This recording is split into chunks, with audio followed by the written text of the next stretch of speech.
Testosterone replacement therapy is exploding in popularity. It promises higher energy levels, better sex drive, and higher performance. That was when he did my bloods and it was low, and I started taking testosterone for faster. It changed my sleep. It changed my moods. Again, as a lifestyle enhancement, the testosterone was a big plus for me. But testosterone is also an anabolic steroid, so TRT is really a health optimization tool or a health risk. Just very recently, 2 new studies came out by the FDA about investigating the safety and efficacy around TRT, and the results are basically positive. And the FDA, based on these 2 new studies, started to loosen the restrictions around TRT because they realized that going from a low level of testosterone to an optimal level of testosterone has actually positive health outcomes, and they don't have side effects that they originally were thinking. Nowadays, more and more studies are supporting the same theory, and one of these new studies basically showed that there is no increased risk about prostate cancer. So originally, the biggest concern about TRT was the increased risk of prostate cancer, but nowadays the evidence is starting to support that TRT and prostate cancer are not really correlated. There are usually 2 other concerns when it comes to TRT.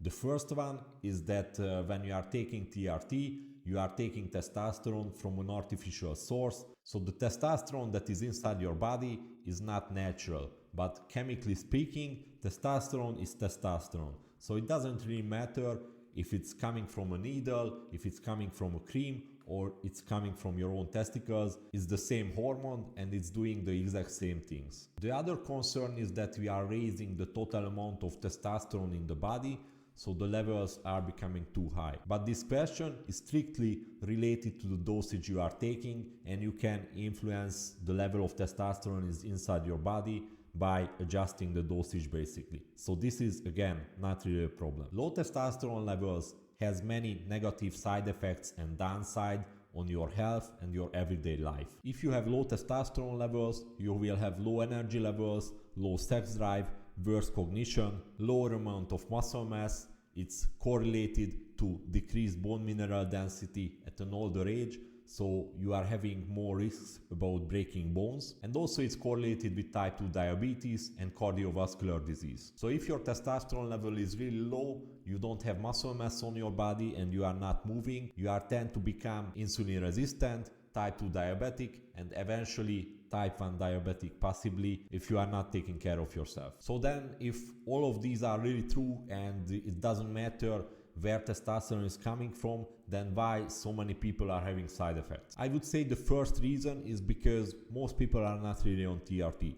So you will see these people who are saying that I'm on TRT and they are just basically taking random amounts of testosterone and hoping for the best. So TRT basically doesn't mean that you are taking some amount of testosterone and that's TRT. TRT should basically involve medical monitoring, doing your blood work regularly, and monitoring your health markers, hormones, and doing your protocol based on that basically. So about blood work, many people are not doing blood work, and many people who are working with clinics even are not doing blood work, or they are not doing proper blood work. So let's say they are just testing for a couple of markers, couple of hormonal markers, but they are not testing for the total picture.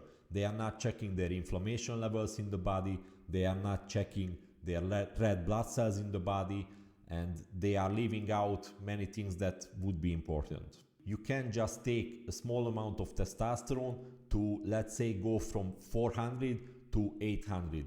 You need to take basically the full dosage that is required for you to stay at 800, because you will suppress your natural production and you will not make any testosterone while being on TRT. So do a proper blood work first, retest it for the second time, because many things are influencing your testosterone levels, and maybe for the first time you are not getting an accurate reading. So do it in the morning fasted, measure the total testosterone level, and measure other hormones also, like SHBG, LH, and FSH. So you are getting a total picture about your pituitary functioning, about your testicular functioning, and about your free testosterone levels also. Also, when it comes to TRT, symptoms matter more than blood work.